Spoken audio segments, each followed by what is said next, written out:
Was there any concern in timing when trying to get a general manager player personnel guy in here? No, I mean, there's outstanding candidates left. We've started, and we'll continue to meet with them, and I have no concern at all we're going to get a really good person. Will Rob have final say on who he wants on his coaching staff? You know, everything's always subject to our approval, but he's going to have whoever he chooses to have on his coaching staff. What is the, not to be indelicate, what is the current status of the existing staff? Will they interview with Rob? Rob is meeting with them this afternoon. He's going to identify to them which ones of them he wants to interview, and then from that he'll decide who he may want to retain. Hey guys, just a couple more. Joe's got a few more minutes. Joe, can you speak to the thought out there that because you have so much power in this organization that some head coaches wouldn't have been interested in coming here?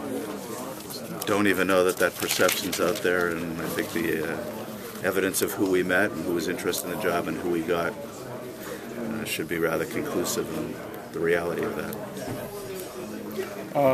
You mentioned the comparison with Andy Reid, but to look past that to coaches you've observed over the years, does Chud put you in mind of a couple, three coaches that you've been around and observed? And who's he like? I can't think of one myself. Yeah, no, I don't really have. In fact, we asked him in the interview, "Who's a current head coach that you think you're like?" Yeah. And we didn't know, and frankly, he didn't have an answer. He just described himself and what he was going to be and how he was.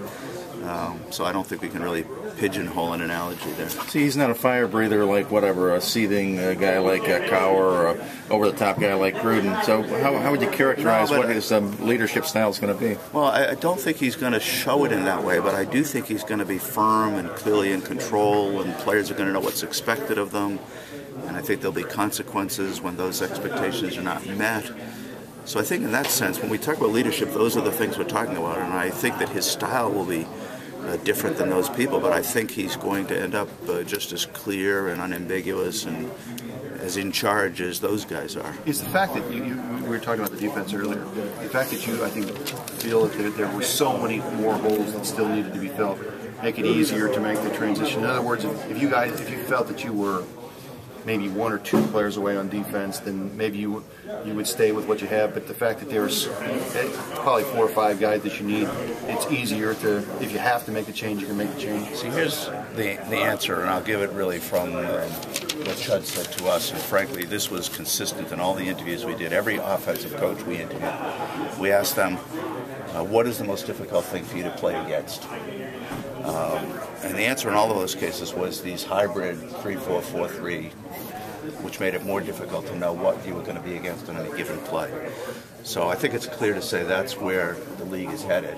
We happen to be lucky that we think we have a significant number of players that could fit into either a 4-3 or a 3-4 and then leave him and the coordinator the option of being one of these hybrids or committing to either direction and still being in about the same place we would be personnel-wise to get up to the talent level we're shooting for. Joe, did you feel his philosophy of the attacking, vertical passing defense fit the roster? Is that one of the appeals you guys? Well, it wasn't that. No, the fact that he was very aggressive, fearless, had an attacking mindset was very important to us. I mean, we believe that whatever you're doing, being aggressive, not having a fear of failure, attacking, always trying to put the other side on the defensive is what succeeds.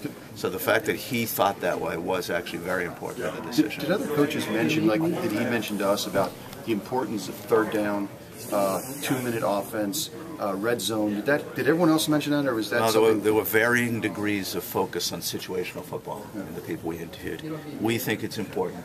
He thought it was important. That was part of the good fit. Was bringing Norv Turner in as OC part of his pitch to you in terms of assembling a staff?